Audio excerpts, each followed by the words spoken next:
I've always considered myself a logical person. I believe in cause and effect. I believe in rational explanations. Ghosts, curses, hauntings? That's all just noise to me. The static of an overactive imagination. So when I bought my first house, I didn't worry about the creaks in the floorboards or the way the wind howled through the old window frames. That's just house stuff. What I did worry about was people, the irrational, unpredictable variable. That's why the first thing I bought was a smart doorbell.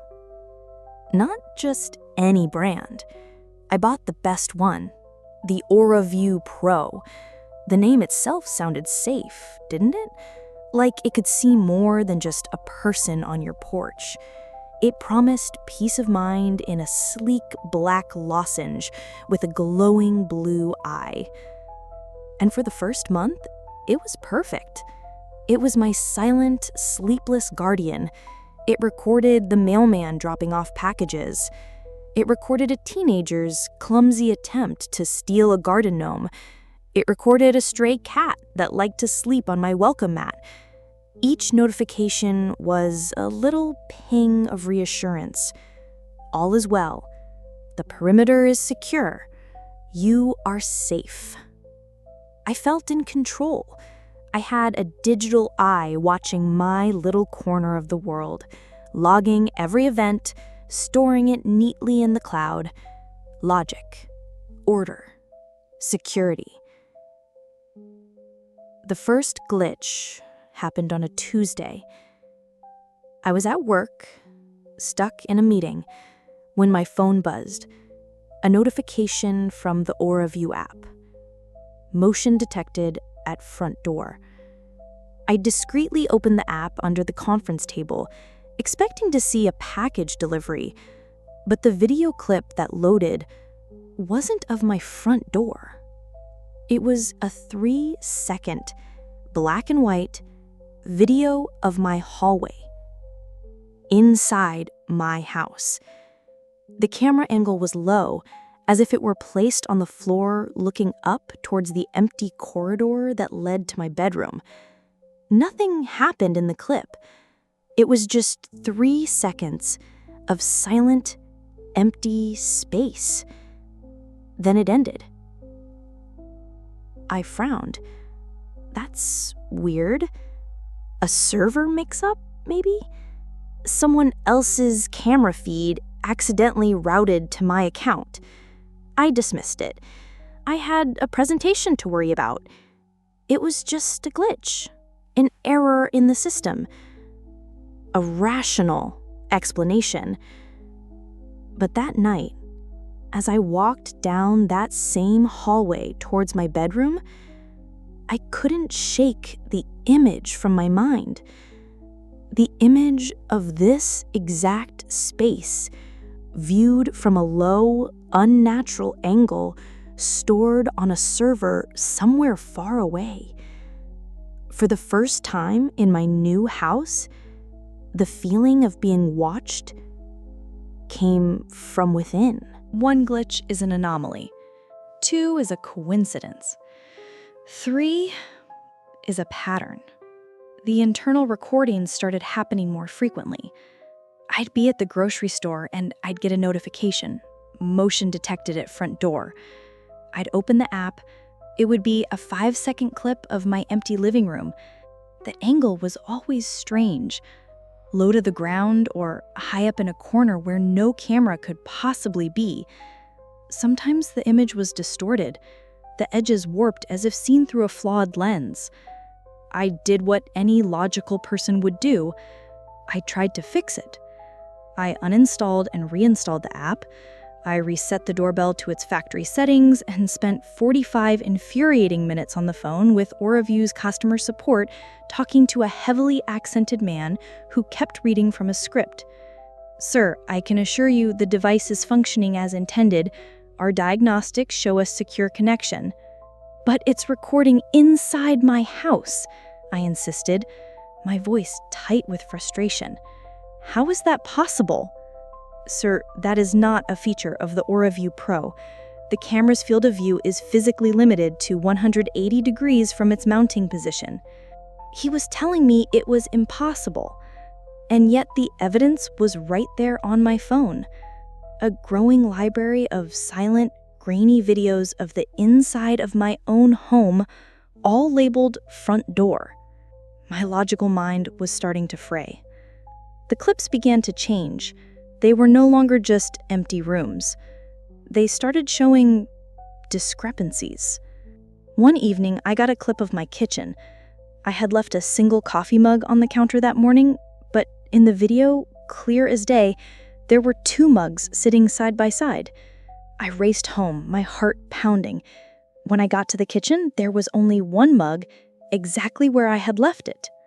Another time, a clip from the living room showed a book on my bookshelf lying flat on its stein. I knew I had left it standing upright. I started taking pictures of every room before I left the house, a frantic, paranoid ritual. I'd compare the pictures to the video clips I'd received during the day. The discrepancies were small, almost insignificant, but they were always there. A throw pillow slightly rearranged, a door left ajar that I was certain I had closed. I felt like I was losing my mind. Was I becoming that forgetful? Was I so stressed that my memory was failing me? The doorbell was turning my own home into a gaslighting chamber.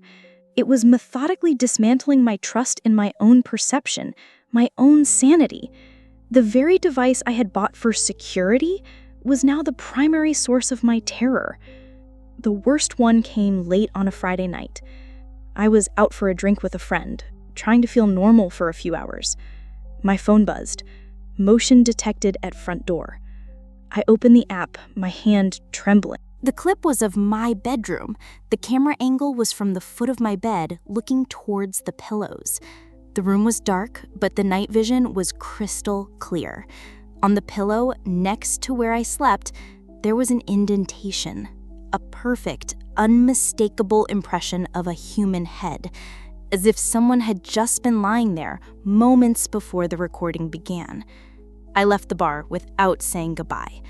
I drove home in a cold sweat. The rational explanations were gone. The static was becoming a signal, and it was telling me one thing. I wasn't alone in the house, and my doorbell was the only one that could see who or what was with me. Fear has a way of making you resourceful.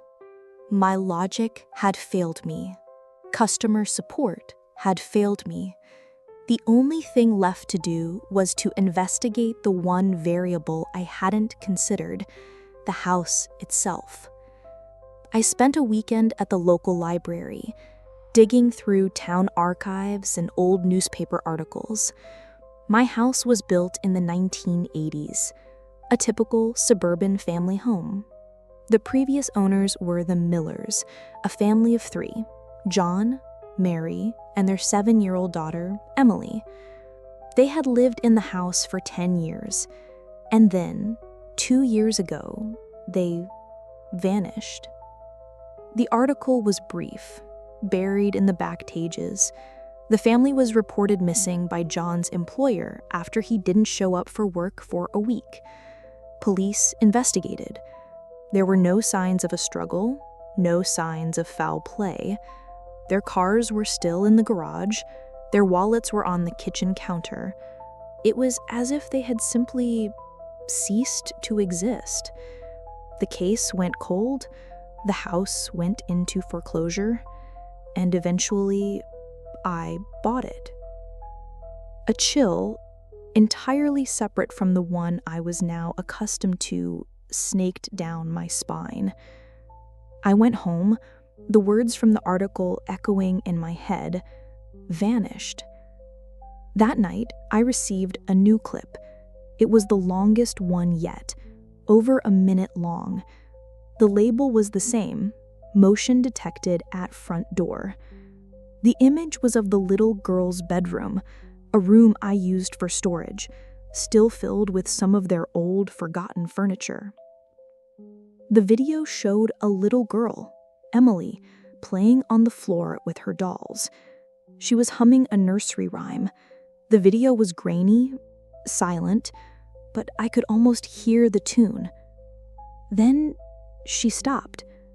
She looked up, her eyes wide with fear, staring at the corner of the room, at the exact high-up angle the video was being recorded from. She scrambled to her feet and ran out of the room. The video ended. My blood turned to ice. I wasn't watching a live event. I wasn't watching a ghost. I was watching a memory. The aura view. It wasn't just viewing light. It was somehow reading the house. It was playing back psychic impressions, emotional residue left behind by the people who lived here before me. I was watching echoes of the Miller family's life. The 2 coffee mugs, that was John and Mary having breakfast. The indentation on the pillow, that was one of them sleeping. The thought wasn't comforting. It was horrifying. My house wasn't haunted by a spirit. It was haunted by a tragedy, trapped on a permanent, repeating loop. And my doorbell was the projector. The clips became more frequent and more disturbing. I saw John and Mary arguing in the kitchen, their faces contorted in silent rage. I saw Mary crying alone in the living room. I saw Emily hiding in her closet, her small body trembling. I was watching the slow, painful disintegration of a family. I was an unwilling voyeur to their final, unhappy days. The doorbell was no longer showing me random moments. It was telling me a story that was leading inexorably towards one terrible conclusion. I wanted to rip it off the door, to smash it with a hammer, but I couldn't. I was compelled to watch. I had to know what happened to them. I had to see the end of the story.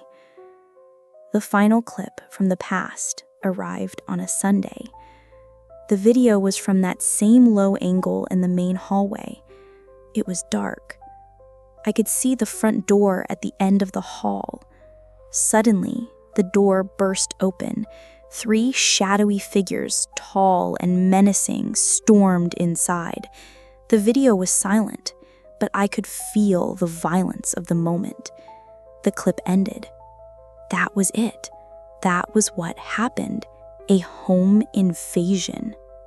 I sat there, in the dark, my phone clutched in my hand. A strange sense of closure washed over me. It was a horrible, tragic end, but at least it was an end. The mystery was solved. I thought the recordings would stop then.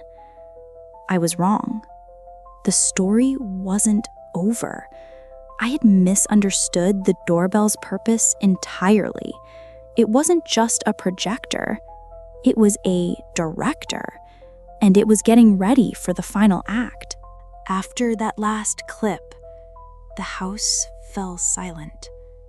For 2 days, there were no notifications, no internal recordings, no ghostly images of the Miller family. Just silence. A heavy, expectant silence, like the held breath before a scream. I should have been relieved, but I wasn't. I felt like an actor, standing on a dark stage, waiting for my cue.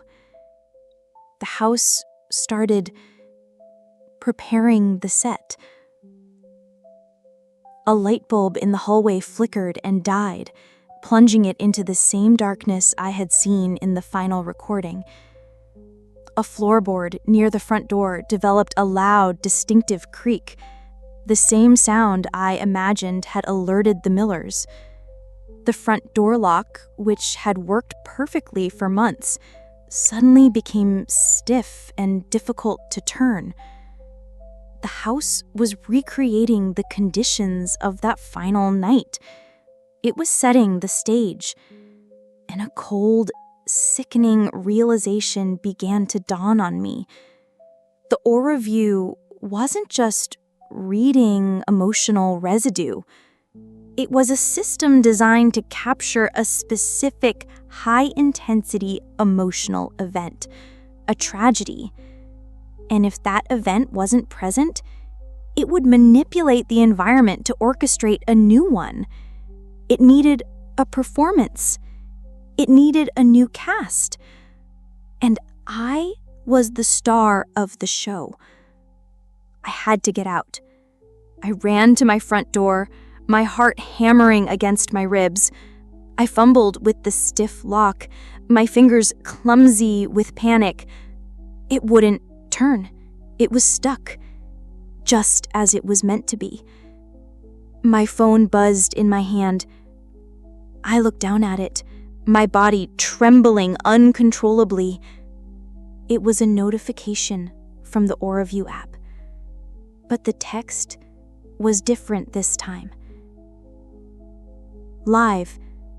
Event in progress at front door. Live. My blood froze. I tapped the notification. The video feed loaded instantly. But it wasn't a recording from inside. It was a live feed from the Doorbell's camera, from my front porch looking out into the night.